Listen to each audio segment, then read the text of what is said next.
Hello, everyone. This is Adam Meister, the Bitcoin Meister, the Disrupt Meister. Welcome to Today in Bitcoin. Today is March the 5th, 2017. Remember, this is home of cryptocurrency straight talk. No fancy set or fancy graphics, just information. Thanks for the reoccurring Bitcoin, Mr. Bitcoin. And thank you, Barry, for the steam. We have a wild week ahead in Bitcoin. There is no doubt about it.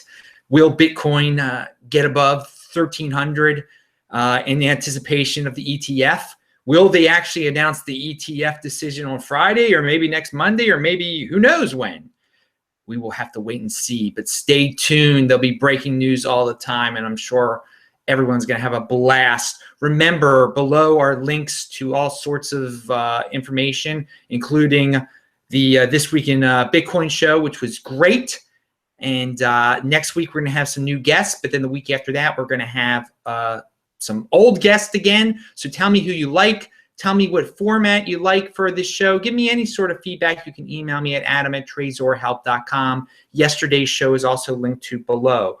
So I was thinking about, people still, I guess not everyone watches all my videos, which is because there's a new one every day, which is it's hard to do. It's hard to keep track and understand all my feelings, but I am not a fan of Webbot at all. I think it's completely, absolutely 100% ridiculous and a complete waste of your time.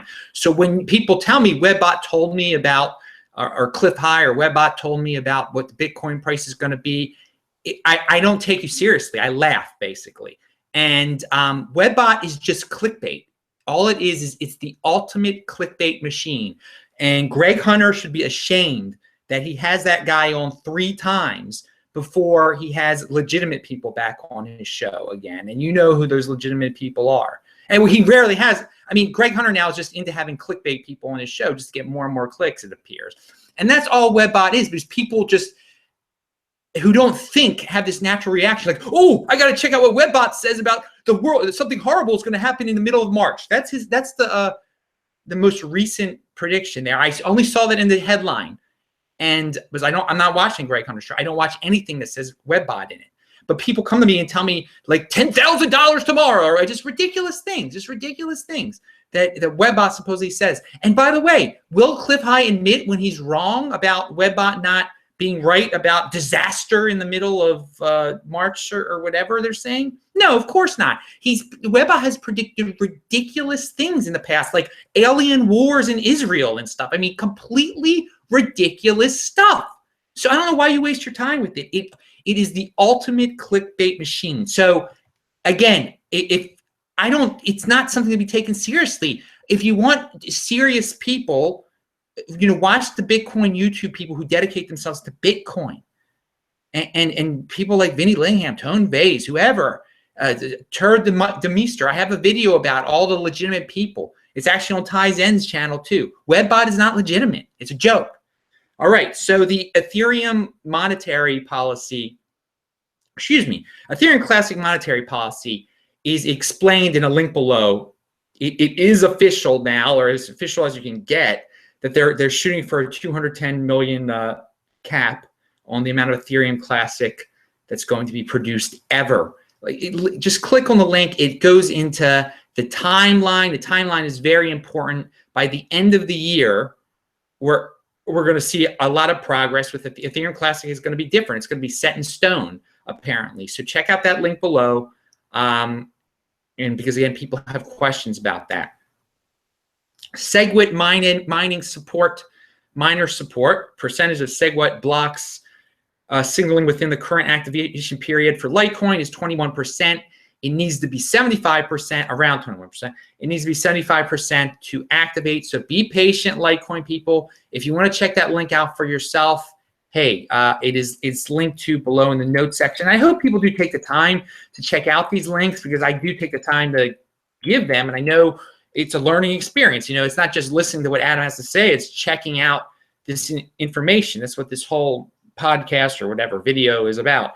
And hey, guys, remember, pound that like button right now. Like this video, thumbs up. Thumbs it up now. Think about it. Think about it.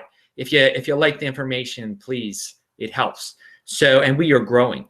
Hey, Shane go check out his Steemit page. He is a great guy, very level-headed person, and he sent me a link to Roger Ver's Steemit page. Yes, did you know Roger Ver had a Steemit page? You probably didn't, because he hasn't been on it for 6 months.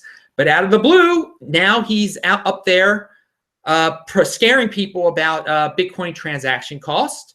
And he basically reposted an article he just posted on the Bitcoin.com site, which he owns. So, I mean, and that's his business that he owns, Bitcoin.com. But it's a news story on there, and it's not really a new. When the propaganda machine is spitting it out, I don't know if you can really call it a news story, but it's his opinions about the price of the Bitcoin transactions, trying to scare everyone. Anyway, I thought, like, it's clear Roger's out on the offensive again. And if he's he's even on Steemit spreading the word now. So, I mean, hey, I guess it's good news for Steemit. Rogers likes it. So who else out there, with all the, when these people go fudding dash like it's their job, that's kind of died down recently with I noticed, coincidentally. But who else? I've heard this, I've read this in the comment section. Who else got interested in Dash because of all the intense FUD that people were spreading? Just like got curious, like, what is this coin anyway? I've never heard of it. There are all these haters of it. I better look into it. I bet there's quite a few people who got interested in it that way. And finally, there's a link in VentureBeat below to the Federal Reserve official warns of digital currency risks. And it's really short. It's a press release from the Fed. And the official is trying to scare people about Bitcoin. But at the same time, the person, I think it's a he, says, caution about central banks issuing digital currencies as they are vulnerable to cyber attacks and criminal activities, along with privacy issues. So they admit that the central bank issuing a cryptocurrency, it's centralized, and thus it is vulnerable to cyber attacks. They don't say it's centralized, but they are right. It is vulnerable to cyber attacks. If it's centralized, if it's just an intranet, basically controlled by the Fed, yeah, that's bad. That's something you don't want to participate in. But they conflate it because they also bring up, Bitcoin is privacy issues, but they bring up Bitcoin and they try to scare people about Bitcoin at the same time. So in one sense, it's good. They're admitting that if they ever produce a Fed coin, it'll be centralized and terrible. But they're trying to scare people about Bitcoin at the same time. And people shouldn't be scared because Bitcoin's used for illegal activities, and they don't want their Fed coin to be used for illegal activities, apparently.